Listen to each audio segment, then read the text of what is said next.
The auctioneer's hammer struck wood with the finality of a judgment. 50 cents. 50 cents for a windmill that had stood frozen against the sky for decades, its blades like broken promises. Annabelle Cartwright's hand was still in the air, a silent testament to a bid no one thought she'd make. The men around her weren't looking at the auctioneer anymore. They were looking at her. And their faces held the same expression she'd seen at her husband's funeral. A mix of pity and a cruel satisfaction, the certainty that the world was about to teach her a lesson, that she would finally learn her place. But they couldn't see what she could see. From her vantage point, a strange symbol was carved into the windmill's base. A circle with 3 lines radiating outward. A symbol that matched the one on the deed her husband, Thomas, had hidden away before he died. A deed she never understood. Until this very second. "Sold!" the auctioneer yelled, but his voice was a distant echo. Annabelle's heart was a drum against her ribs. This wasn't a random purchase. This wasn't a 50-cent gamble. This was a key turning in a lock she never knew existed. As she stepped forward to claim her prize, her eyes met Marcus Thornfield's across the thinning crowd. His smile was thin, sharp, and predatory. And it told her everything. He knew. He'd been waiting for this, too. The deed transfer happened right there, in the long shadow of the windmill. The paper felt heavy in her hands, heavier than the 50 cents it cost. The eyes of the town were on her, watching the widow play at being a landowner.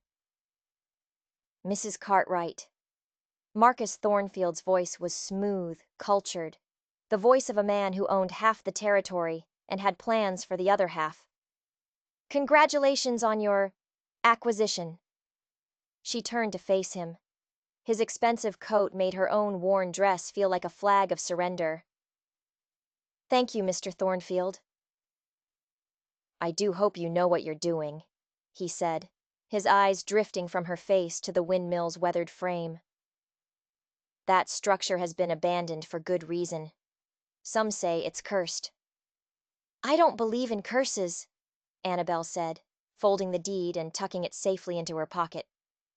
"I believe in hard work." Thornfield let out a short, sharp laugh.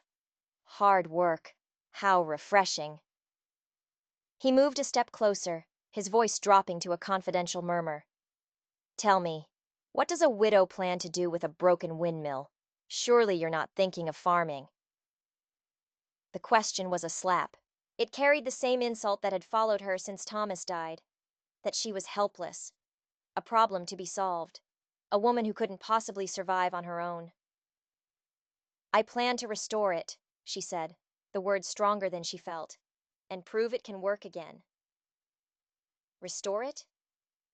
His eyebrows shot up in mock surprise.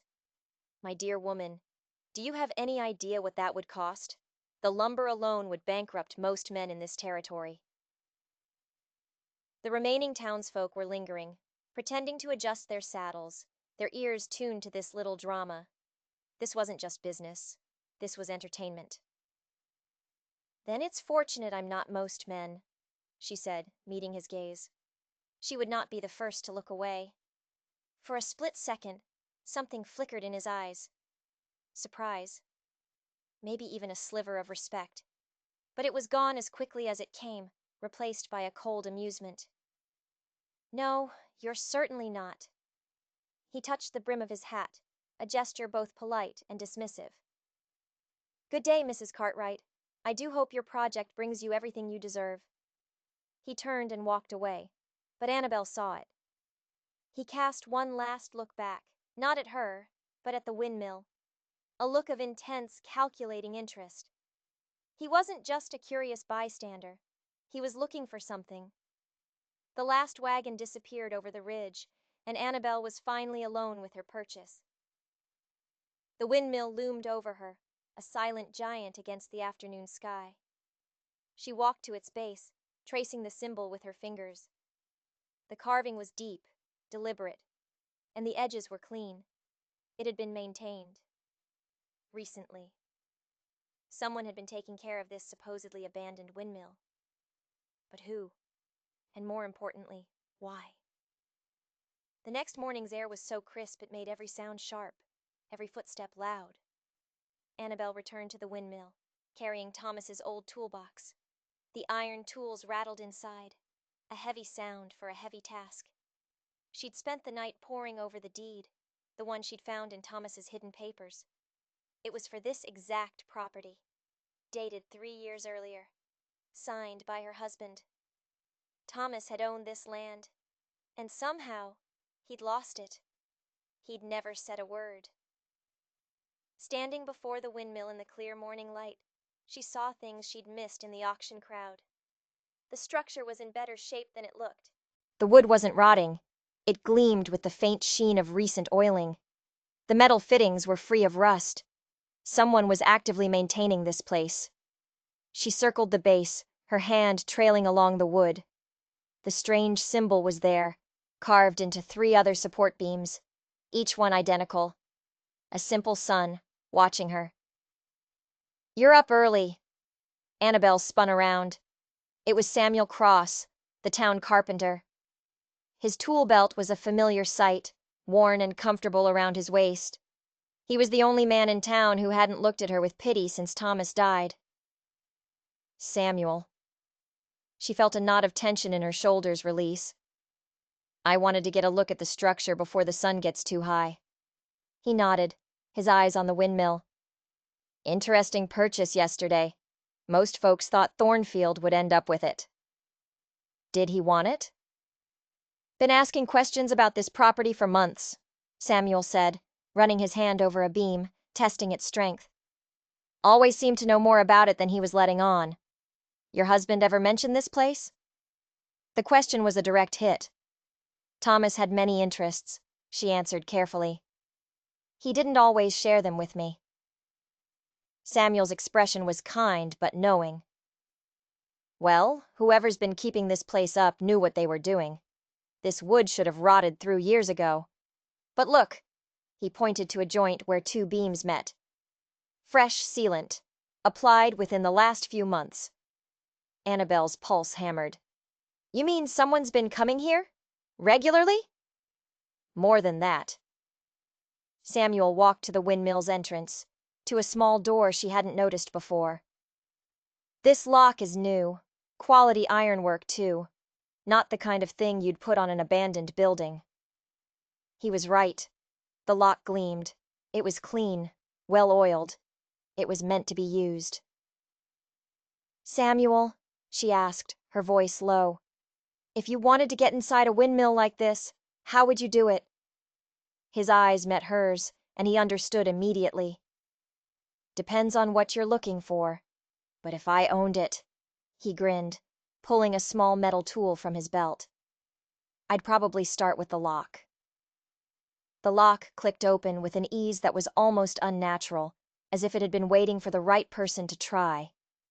The door swung inward on silent hinges, revealing a darkness that seemed too deep, too vast for the windmill's size. But it was the smell that hit them. Not dust, not rot. It was the smell of lamp oil and recently burned candles. Someone hadn't just been visiting. Someone had been living here. Samuel went in first, his hand resting on the hammer at his belt. Annabelle followed, her eyes struggling to adjust to the gloom. And then she saw it. And her breath caught in her throat. The inside wasn't a mill. It was a home. A simple cot was pressed against one wall, the wool blanket folded neatly. A small table held the remains of a meal, breadcrumbs and an apple core that couldn't be more than a day old. "Someone's been living here," Samuel whispered, the words hanging in the thick, silent air. But this wasn't the squat of a drifter. The space was organized, deliberate. Books were stacked on makeshift shelves. A wash basin held clean water. The floor had been swept. Annabelle's eyes were drawn to the books. The leather binding, the familiar gold lettering. Her heart began to race. "Samuel, look at this." She pulled a volume from the stack. "Engineering Principles of Mill Construction" by Thomas Cartwright. Samuel's eyes widened. Your husband wrote that 5 years ago. Her fingers trembled as she opened the cover. Thomas's handwriting filled the margins. But these weren't notes on engineering. They were measurements. Precise dimensions. And on the bottom of page 47, a detailed sketch of the exact same symbol carved into the windmill's exterior. Annabelle. Samuel's voice was sharp with urgency. You need to see this. He was standing by the far wall, his hand pressed against what looked like solid wood paneling. But as she got closer, she saw the faint outline. A hidden door, so perfectly fitted it was almost invisible. Thomas knew. She breathed. The realization was like a plunge into icy water. He wasn't just studying mills. He was studying this mill. Samuel nodded toward the panel. Question is, what did he find that was worth hiding? The panel gave way under their combined pressure, revealing not another room, but a narrow staircase spiraling down into the earth. The smell of lamp oil was stronger now, mixed with something else. Something metallic. Ancient. We need a light. Annabelle found a lantern by the cot, struck a match, and the flame leaped to life, throwing dancing, distorted shadows on the walls. They descended into the darkness. The steps were well made, reinforced with timber. This wasn't a rough-dug hole. It was a carefully constructed passage. At the bottom, the staircase opened into a chamber that defied all logic. It was larger than the windmill above, carved out of the rock itself. Shelves lined the earthen walls, and on those shelves... Is that what I think it is? Samuel's voice was barely a whisper. Gold, not dust, not nuggets. Intricately crafted pieces, jewelry, goblets, strange religious artifacts from lands she couldn't name. The sheer quantity of it was staggering. This wasn't a hideout. This was a vault, a treasure room. Attached to each shelf were neat handwritten labels, cataloging every single item, documenting its value. The numbers on those labels added up to something impossible. A figure that made Annabelle's knees feel weak. $22 million. Her hand reached out for the nearest label, her mind refusing to believe what her eyes were seeing. But just as her fingers brushed the paper, she heard it. Footsteps, echoing from the staircase above. Heavy boots. More than one person. And they were coming down. Samuel grabbed her arm, pulling her into the shadows behind a large wooden crate. The lantern light flickered, casting their terrified faces in stark relief. Their hearts pounded in a frantic rhythm, a drumbeat matching the approaching steps. Mrs. Cartwright? Marcus Thornfield's voice floated down, slick with false concern. I know you're down there. Your wagon is still outside. Two more sets of boots joined his. Thornfield hadn't come alone. There's no point in hiding, he continued, his tone hardening into something cold and sharp. We need to discuss your recent discovery. Samuel tensed beside her. They were trapped. This chamber had one way in, one way out. And Thornfield was standing in it. Mr. Thornfield.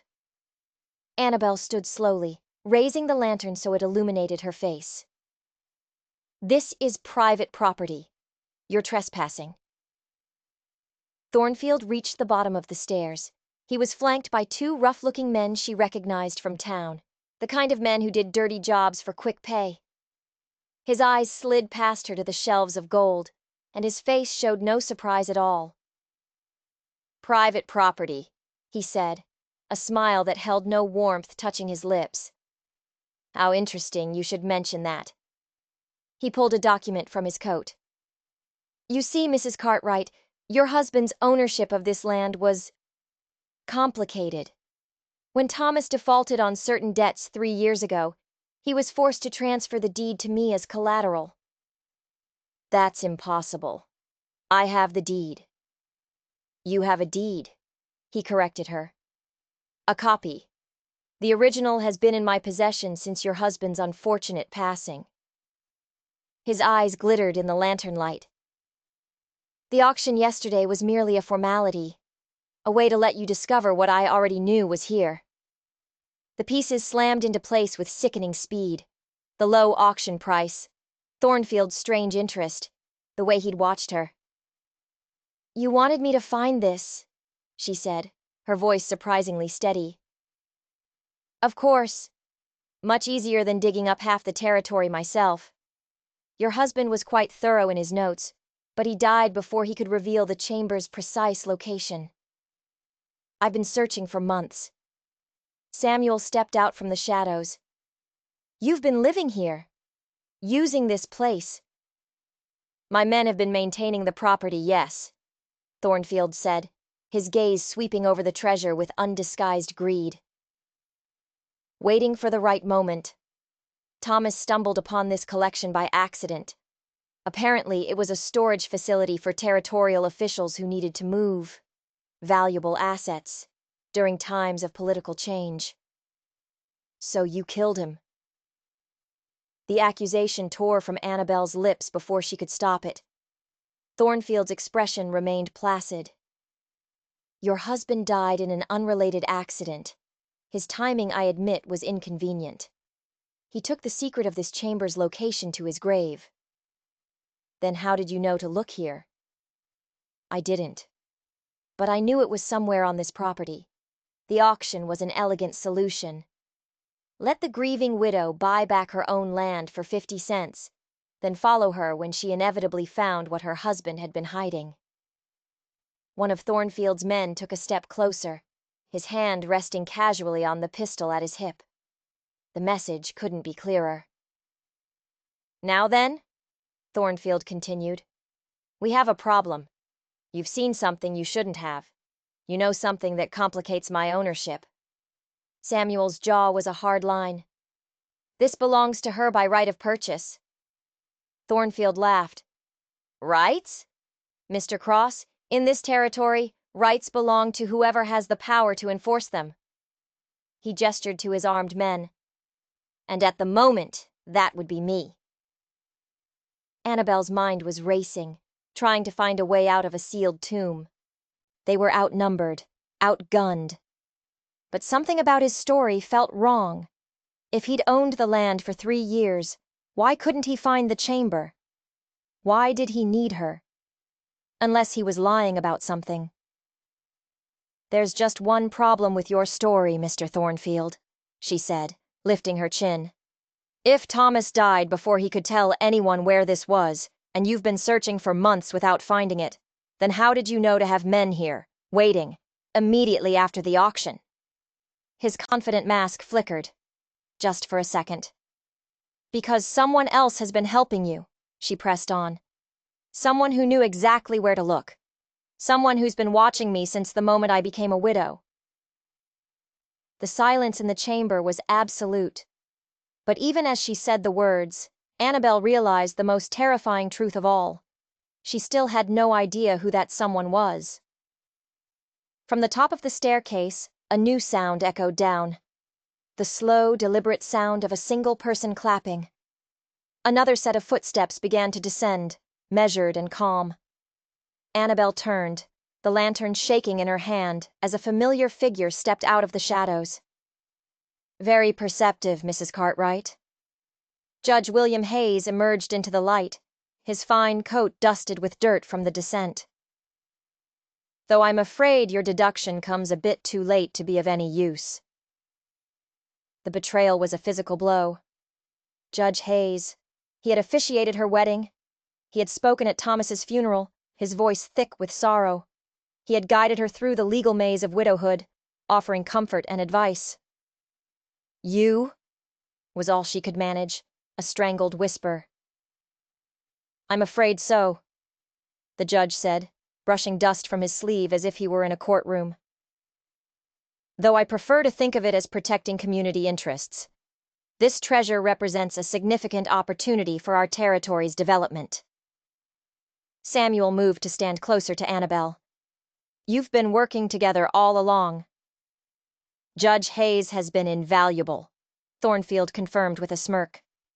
"Who better to ensure all legal documentation remains flexible than the man who validates it?" The full scope of the conspiracy crashed down on her. Hayes had access to every record, every deed. He could manipulate transfers, create false claims, orchestrate the entire auction. He was the one who had been watching her.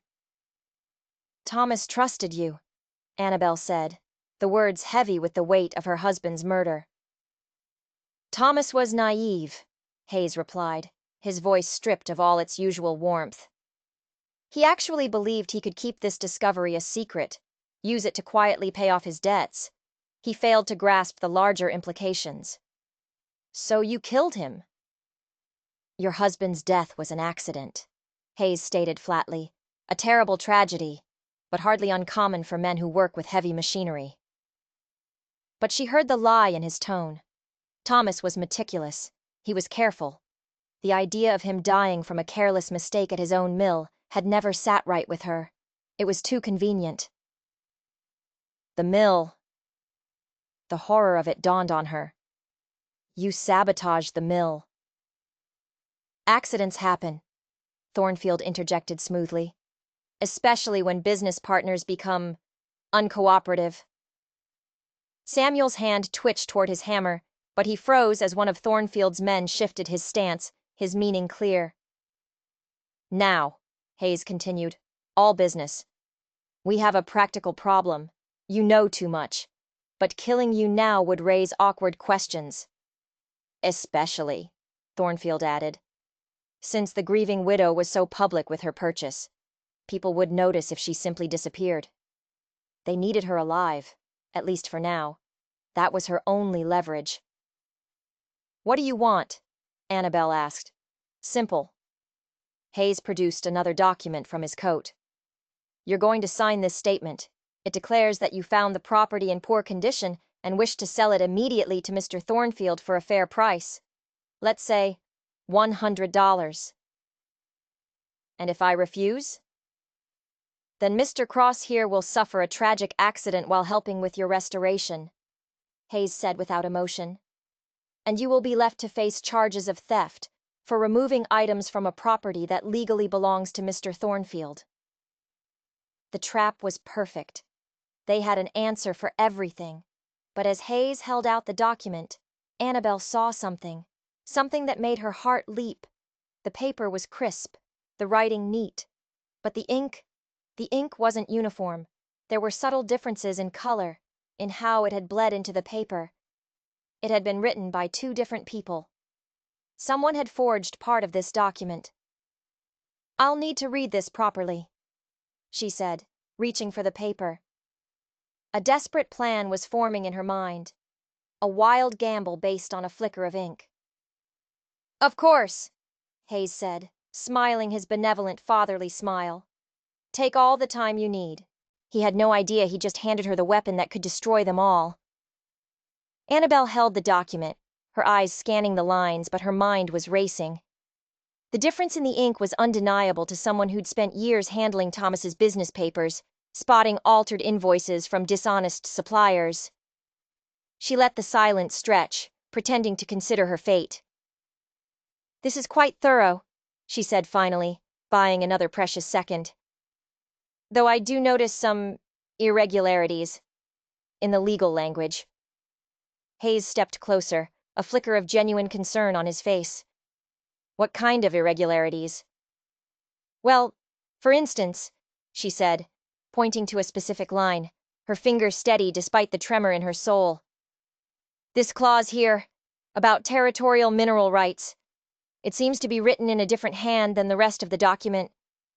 The silence in the chamber suddenly felt heavy, suffocating. Thornfield and Hayes exchanged a look that told her she was right. "You're stalling," Thornfield snapped, but his voice had a new, uncertain edge. "Actually, I'm learning," Annabelle replied, keeping her tone light, conversational. "You see, when you forge legal documents, it's critical to use the same pen. Different inks dry at different rates. They show different absorption patterns." Samuel caught on instantly.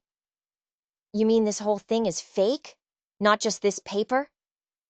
Annabelle looked straight at Judge Hayes, the man who had pretended to be her friend.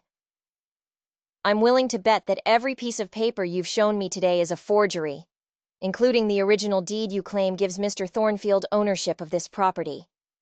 The judge's composure finally cracked. That is a serious accusation. It's a serious crime, Annabelle shot back, folding the document with a sharp crease. Forging territorial legal documents carries a penalty of 20 years in prison, and that's if they don't hang you. You can't prove a thing, Thornfield snarled, his confidence crumbling. Can I? Annabelle reached into her coat pocket and pulled out the deed from the auction. This document was prepared by the Territorial Land Office. It bears their official seal. Your papers, Judge, do not. It was a bluff, a wild guess, but she saw the truth of it in their faces. Moreover, she continued, pressing her advantage, I have my husband's original surveys and notes upstairs, including his correspondence with the territorial surveyor, who confirmed his legal ownership of this land 3 years ago. Those papers are irrelevant. Hayes stepped forward, his face flushed with anger. Your husband defaulted on debts. To whom? She challenged. Show me the loan documents. Show me the default notices. Show me anything that isn't written in 2 different hands with 3 different kinds of ink. The chamber was silent, save for the hiss of the lantern. 6 people, their breaths held in a standoff born of lies and desperation. Finally, Samuel spoke, his voice low and steady. She's right, isn't she? You forged everything. It doesn't matter, one of Thornfield's men growled. She knows too much now. Actually, Thornfield said, holding up a hand, his calculating mind already spinning, it matters a great deal. If my documents are proven to be forgeries, Annabelle finished for him, her voice ringing with newfound power, then your claim to this treasure becomes legally worthless, and every official in this territory will want to know why a prominent businessman and a respected judge were found in possession of $22 million in undocumented gold. The implication hung in the air like gunpowder smoke. Hayes's face was pale. We could say we discovered it, that we were investigating. With forged deeds? Samuel shook his head. That makes it worse, not better. Annabelle watched the conspiracy unravel before her eyes, as each man realized the fatal flaw in their plan. They had committed felonies to steal something that, by law, already belonged to her. Gentlemen, she said quietly, I believe we have some new terms to discuss. But as she spoke, a new sound drifted down from above. The thunder of approaching horses. Someone else was coming, and they were coming fast. The boots descending the staircase this time were different. Not the heavy, clumsy steps of Thornfield's thugs, but the measured, confident tread of authority. Mrs. Cartwright? The voice that called down was one she recognized. Sheriff Morrison. The one man in the territory investigating a string of suspicious property transfers. Thornfield's face went white. How did he find us? Annabelle allowed herself the smallest of smiles. Because I sent word to him yesterday, right after the auction. I told him I suspected fraudulent activity related to my husband's death, and that he might want to investigate any unusual movements around this property. The truth was simple. A widow on the frontier learns to prepare for the worst.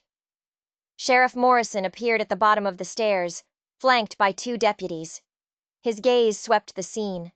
The armed men, the terrified carpenter, the determined woman, and a fortune in gold that had no business being in a windmill. Judge Hayes, Morrison said, his tone laced with surprise. I can't say I expected to find you here.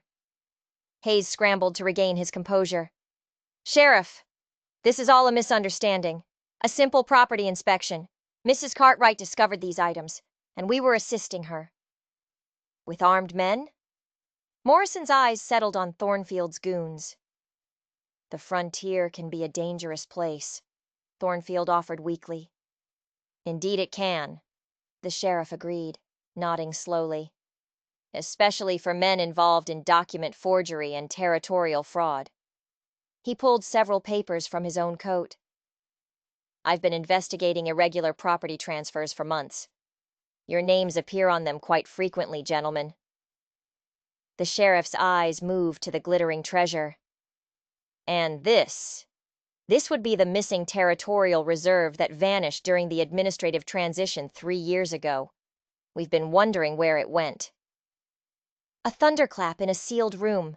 This wasn't just treasure. It was stolen government funds. "Sheriff," Annabelle said, her voice clear and strong, "these men have been threatening Mr. Cross and myself. They claim ownership of this property with forged documents, and they have all but admitted to causing my husband's death."